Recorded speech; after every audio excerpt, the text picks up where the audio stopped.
ब्राह्मण बोले, नारी तुम सौभाग्यशाली हो जो भगवान शंकर की कृपा से तुमने वैराग्यपूर्ण शिव पुराण की कथा सुनकर समय से अपनी गलती का एहसास कर लिया है। तुम डरो मत और भगवान शिव की शरण में जाओ। उनकी परम कृपा से तुम्हारे सभी पाप नष्ट हो जाएंगे।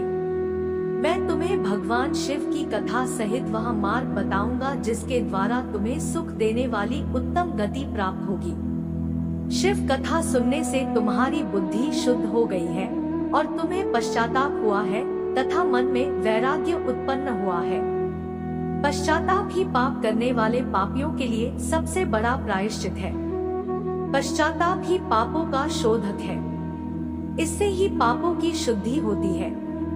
सत्पुरुषों के अनुसार पापों की शुद्धि के लिए प्रायश्चित पश्चाताप से ही संपन्न होता है।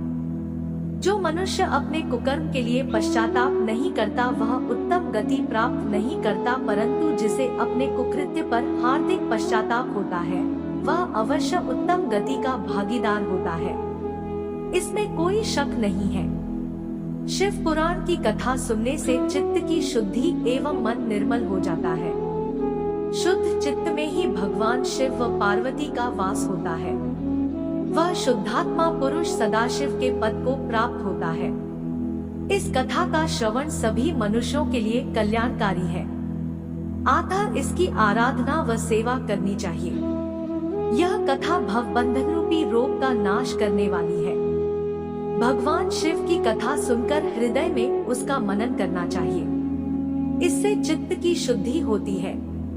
चित्त शुद्धि होने से ज्ञान और वैराग्य के साथ महेश्वर की भक्ति निश्चय ही प्रकट होती है तथा उनके अनुग्रह से दिव्य मुक्ति प्राप्त होती है। जो मनुष्य माया के प्रति आसक्त है वह इस संसार बंधन से मुक्त नहीं हो पाता। हे ब्राह्मण पत्नी, तुम अन्य विषयों से अपने मन को हटाकर भगवान शंकर की इस परम पावन कथा को सुनो। इससे तुम्हारे चित्त की शुद्धि होगी और तुम्हें मोक्ष की प्राप्ति होगी। जो मनुष्य निर्मल हृदय से भगवान शिव के चरणों का चिंतन करता है उसकी एक ही जन्म में मुक्ति हो जाती है। सूत जी कहते हैं, शौनक। यह कहकर वे ब्राह्मण चुप हो गए। उनका हृदय करुणा से भर गया। वे ध्यान में मग्न हो गए। ब्राह्मण का उक्त उपदेश सुनकर चंचला के नेत्रों में आनंद के आंसू छलक आए। वह हर्ष भरे हृदय से ब्राह्मण देवता के चरणों में गिर गई और हाथ जोड़कर बोली, मैं कृतार्थ हो गई। हे ब्राह्मण, शिव भक्तों में श्रेष्ठ स्वामिन आप धन्य हैं। आप परमार्थदर्शी हैं और सदा परोपकार में लगे रहते हैं। साधु, मैं नरक के समुद्र में गिर रही हूँ। कृपा कर मेरा उद्धार कीजिए। जिस पौराणिक व अमृत के समान सुंदर शिव पुराण कथा की बात आपने की है उसे सुनकर ही मेरे मन में वैराग्य उत्पन्न हुआ है। उस अमृतमय शिव पुराण कथा को सुनने के लिए मेरे मन में बड़ी श्रद्धा हो रही है।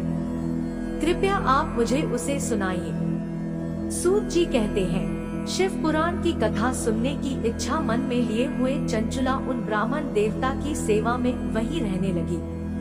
उस गोकर्ण नामक महाक्षेत्र में उन ब्राह्मण देवता के मुख से चंचला शिव पुराण की भक्ति, ज्ञान और वैराग्य बढ़ाने वाली और मुक्ति देने वाली परम उत्तम कथा सुनकर कृतार्थ हुई।